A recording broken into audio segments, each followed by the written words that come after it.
Hola niños, les presento mi libro Lunita, de la editorial Rosalba. Tiene 7 cuentos para niños, todos muy atractivos, muy divertidos y muy impresionantes. Lunita es una ternerita que escapó de un gran incendio en el Chaco. Este país tiene largas temporadas de sequía y suceden los incendios, y se incendió el bosque, se incendió el campo donde vivía Lunita con su mamá.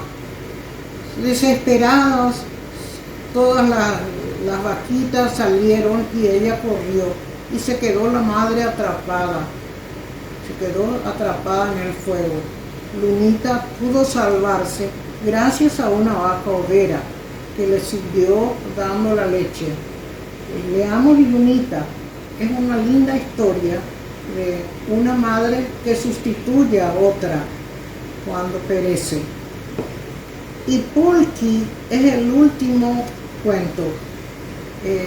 Tachi, no es Polky, Tachi es el último, Polky es el anterior.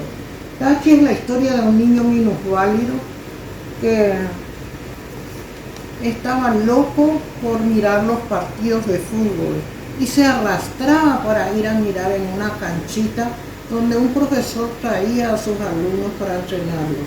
Un día gritó con todas sus fuerzas: ¡Gol! ¡Gol! ¡Gol! Y el profesor se dio cuenta y se fue a investigar quién es el que estaba gritando ahí, porque él no solo veía, porque estaba arrastrado por el suelo. Y le prometió, él le contó que era muy amante del fútbol, pero que nunca había ido a un estadio ni a la escuela porque no puede caminar. Le prometió que le traería una silla de ruedas. Y a la tarde llegó el profesor con una silla de ruedas donada por los alumnos de su grado. Es una obra magnífica de solidaridad que los niños hicieron con este niño minusválido. Léanlo, les va a gustar.